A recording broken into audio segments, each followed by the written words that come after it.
Hey, baby. New co-host? You've been replaced. Uh, He's a bit shorter than you, but he does the job. Look to the camera, buddy. Okay.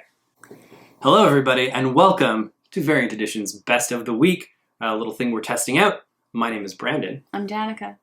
And we're going to go through a couple of our past picks. Sometimes they're going to hint at what our picks are for the week. Secrets. This time, they do. Mm-hmm. Wink. And then we're going to go through our picks of the week. Makes sense, right?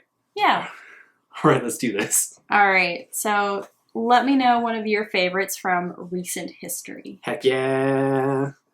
I've got Undone by Blood, Volume 1, The Shadow of a Wanted Man.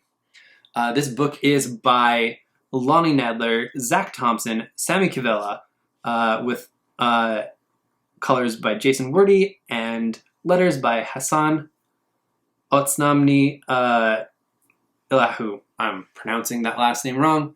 I'm very sorry. Extremely talented letterer. Doing great. This was one of my favorite books from the past year. It is definitely a modern revenge western starring a young lady who goes to an old haunt to extract some revenge. There's a lot that is integrated in terms of like an old pulp western novel, but I'm going to read a little bit from the back to kind of like give some more flavor. Revenge is a town called Sweetheart. In the early 1970s, Ethel Grady Lane returns to the town of Sweetheart, Arizona with one thing on her mind: killing the man who murdered her family. But first, she'll have to find him. As Ethel navigates the eccentric town and its inhabitants, she learns that the quaint veneer hides a brewing darkness. She has no choice but to descend into a ring of depravity and violence, with her only ally an Old West novel that follows famed gunslinger Solomon Eaton. As both stories unfold simultaneously, a love of fiction will inform choices in reality, for better or worse. Something I was really entertained by last year. The panel work by Sammy Cavella is astounding in everything that they do. They were also the artists of Beautiful Canvas, which was one of our favorites from the past. If you're into bizarre noir stories, that's a good one. This is more kind of pulp noir, and if that's your mood, I would highly suggest it. And my pick this week later is going to also be fairly pulp noir as well. I like it. That's really one of your lanes, your comfort. That's true. Yeah. Yeah. I like the books that hurt. Oh. I hope that doesn't say anything about me. Oh no. My book is called Limbo, and it's actually called a neon noir on the back. So right. We're kind of coming in very similar here. We're working a nice theme. There we go, without even meaning to. Ooh. Yeah, we did pick these very independent. We did, yes. Written by Dan Waters and Caspar Vingard. Wingegard. No, not even close. No, not okay. That's my Central Alberta coming out. That's my West Texas town coming out. There you go. Thanks, sweetheart. Ding. Oh my goodness. There you go. Vingard also did the art, colors, and design for the whole thing, and letters were Jim Campbell. So this came out in 2016, and it kind of blew my mind. So every time I've seen these people's names on something from then on, I'm definitely paying attention. So I'll give you, it is a 1 volume. So if you're looking for a really great, shorter story, not a big commitment, but a really nice meaty story, definitely check out Limbo. So I'll just read the back just so you get a better sense of it. Welcome to Aaaaand City, where the line between biology and analog technology becomes blurred and minor deities lie coiled in the reels of cassettes. When a detective with no memory, no identity, and no manners runs up against a powerful crime boss, reality itself begins to unravel, and he starts to suspect that the truths he's been searching for may lie in the dark worlds of static just beyond the glow of the television screen. Yeah. See, I haven't actually read this book. Oh, I'm so excited for you to read it.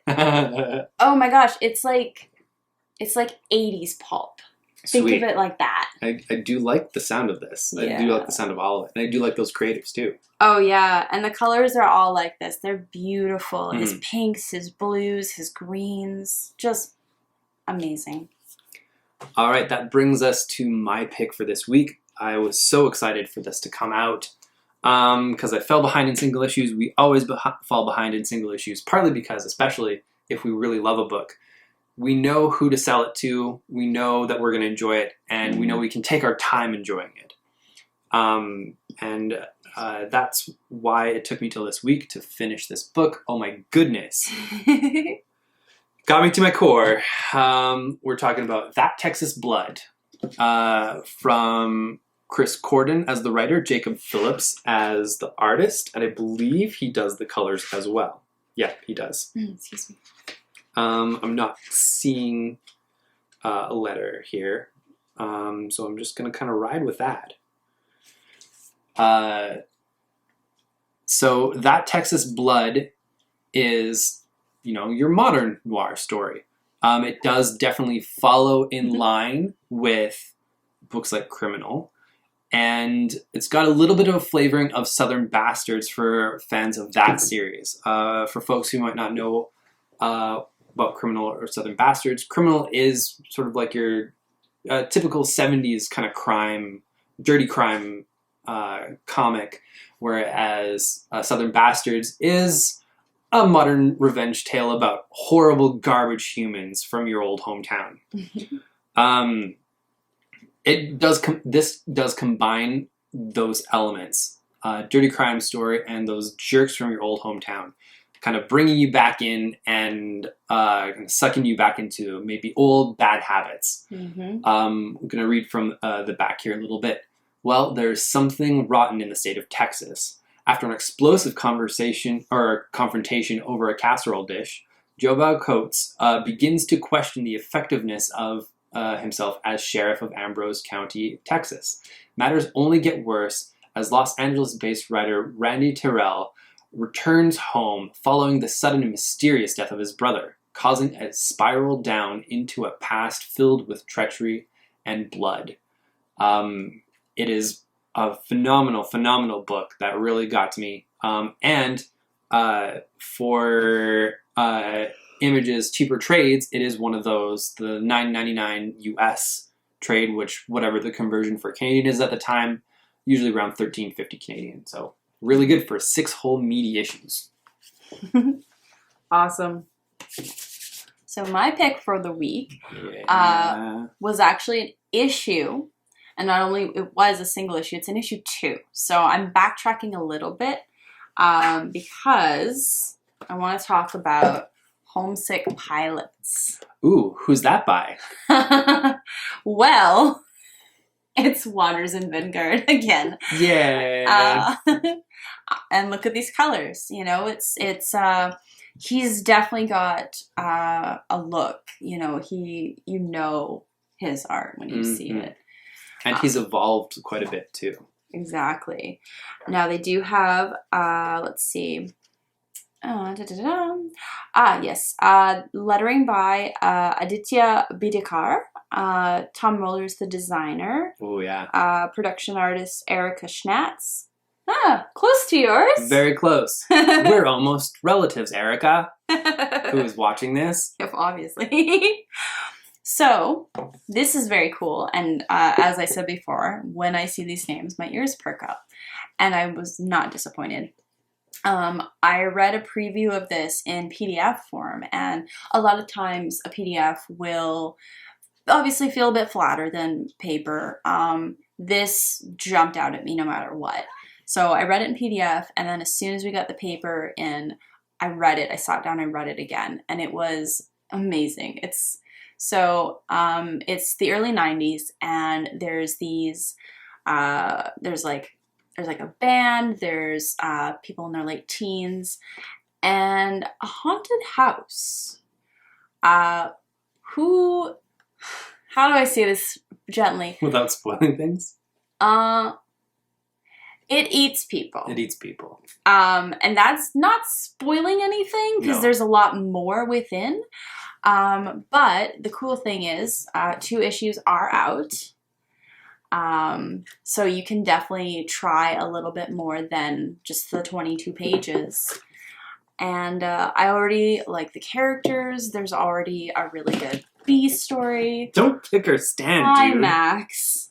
Max definitely wants to make an appearance. Intern Max. Yeah. Making sure that he's getting paid for this video production. He gets paid in pets. He gets paid in pets. And kibble. So he will be fed. They're always fed. Oh my gosh, yeah.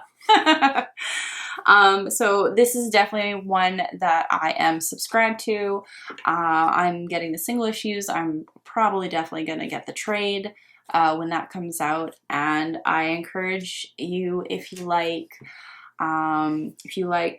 haunted houses, if you like early 90s anything, if you like teens in bands, kind of getting up to trouble, getting up to no good. Shenanigans. Yeah. And if you like haunted shenanigans. Ooh, my favorite type of shenanigans. Yeah. Next to chicaneries. Oh, there you go. I mean, I haven't seen any haunted chicaneries yet, but it's only issue 2. Yeah, that's true. Haunted chicaneries. Folks, if you want a surefire hit in 2021, I suggest you start developing your haunted chicanery book.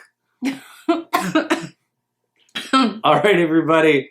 On that note, as I almost make the wife choke on laughter, as is tradition in my family, we're gonna call it a day. Thank you all for watching. All of us, will be here next week. Thank you and goodbye. Highly suggested.